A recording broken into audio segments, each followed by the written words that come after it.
Assalamualaikum warahmatullahi wabarakatuh. Kembali lagi bersama saya Ahmad Syahur Ramadan. Pada video kali ini kita akan belajar tentang standarisasi jaringan komputer. Apa sih yang dimaksud dengan standarisasi itu? Standarisasi itu ibarat kita berbicara dengan orang luar negeri, di mana pada setiap negara itu pasti memiliki bahasanya masing-masing.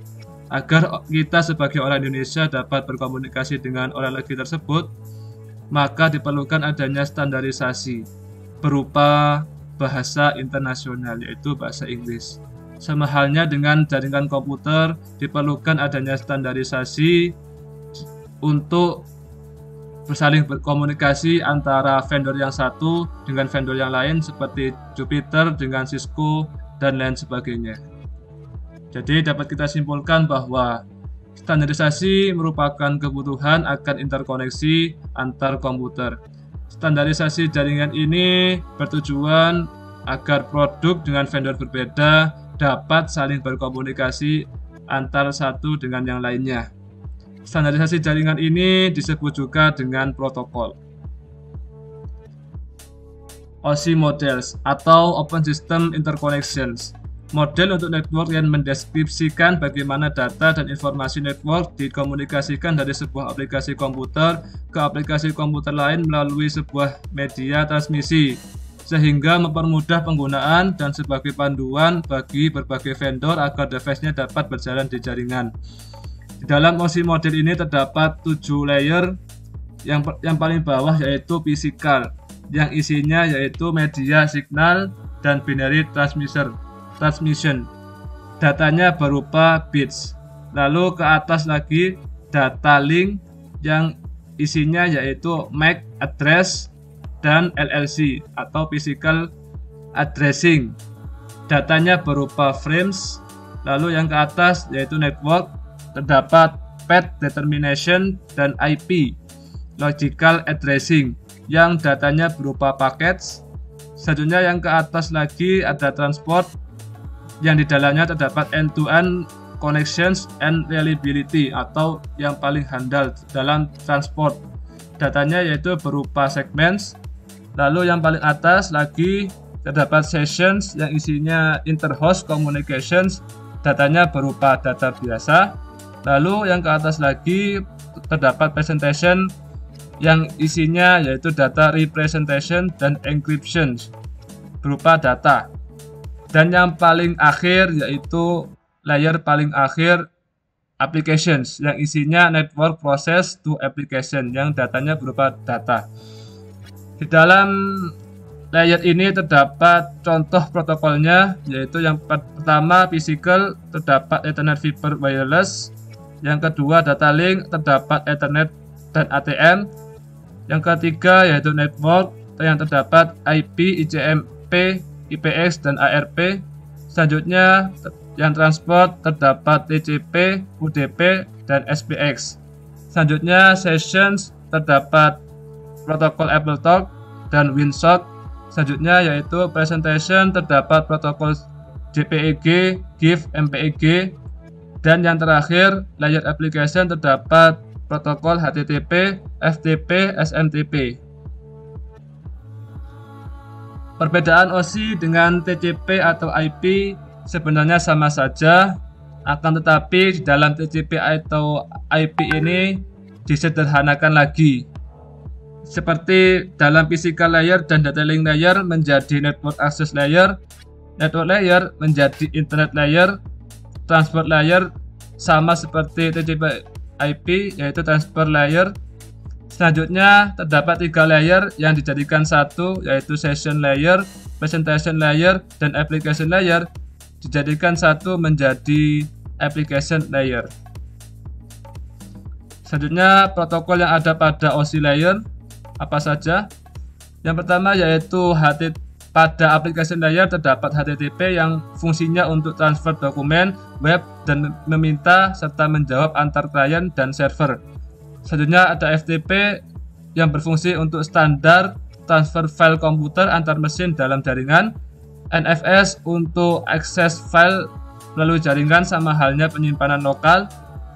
Selanjutnya ada DNS yaitu untuk buat nama domain untuk sebuah IP address.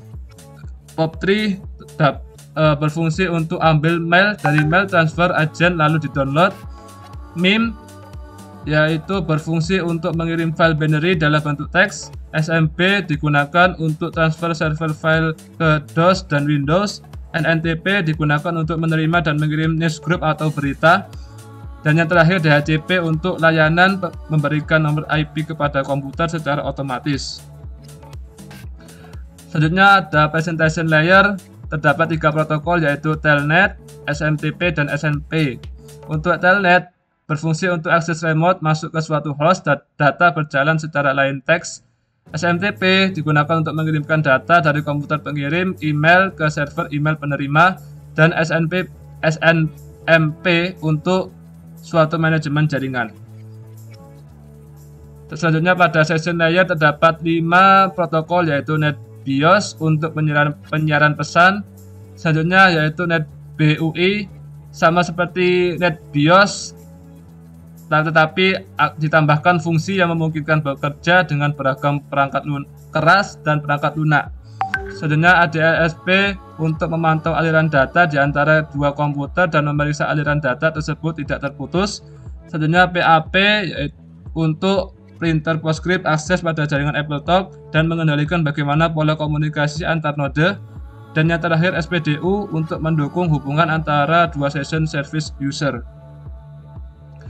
Selanjutnya transport layer terdapat 2 yaitu TCP dan UDP. TCP ini digunakan untuk menyediakan layanan penuh pada lapisan transport untuk aplikasi, sedangkan UDP merupakan protokol connectionless yang hanya menambahkan alamat port, checksum, error control, dan panjang informasi data pada layer di atasnya. Selanjutnya yaitu network layer terdapat IP yaitu untuk mekanisme transmisi untuk mentransportasikan data di dalam paket yang disebut datagram. Selanjutnya ada ARP untuk mengetahui alamat IP berdasarkan alamat fisik dari sebuah komputer atau MAC address. Selanjutnya yaitu RARP digunakan untuk mengetahui alamat fisik melalui IP komputer. Selanjutnya ICMP untuk sejumlah host untuk mengirim notifikasi datagram yang mengalami masalah pada hostnya. Dan terakhir IGMP digunakan untuk memberi fasilitas message yang simultan kepada grup penerima. Selanjutnya yaitu data link layer terdapat 2 yaitu P3 dan SLIP. P3 digunakan untuk point to point pada suatu jaringan, sedangkan SLIP untuk menyambung serial. Perbedaan TCP dan UDP sebagai berikut.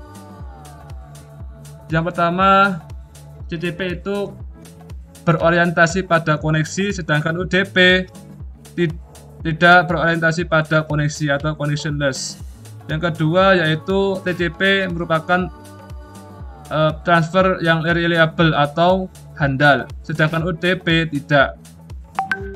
Jadi dapat disimpulkan TCP itu lambat tetapi handal dalam mentransfer suatu data.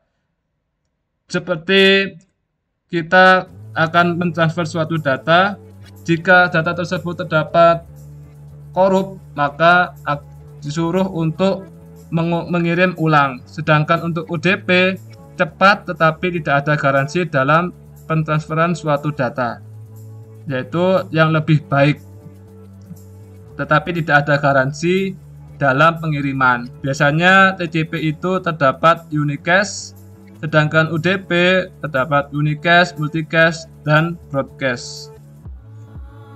Selanjutnya macam-macam port terdapat 3.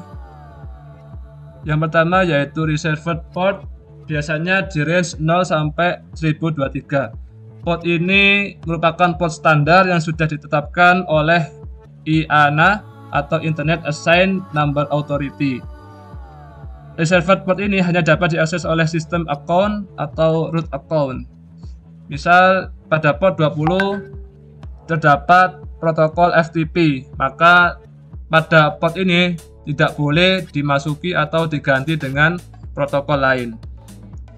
Sama halnya dengan register port, merupakan port yang sudah didaftarkan oleh sebuah perusahaan atau protokol itu. biasanya di range 1024 sampai dengan 49.151. Registered port ini dapat diakses oleh program dengan program aplikasi yang digunakan oleh use account biasa. Yang terakhir yaitu dynamic atau private port, biasanya di range 49.152 sampai dengan 65.535. Dynamic port ini biasanya untuk penggunaan lokal, pribadi, atau sementara. Menyerahkannya kepada komputer host dan perangkat lunak aplikasi untuk menentukan bagaimana dan kapan menggunakan port ini. Demikian yang dapat sampaikan, kurang lebihnya saya mohon maaf. Terima kasih atas perhatiannya. Wassalamualaikum warahmatullahi wabarakatuh.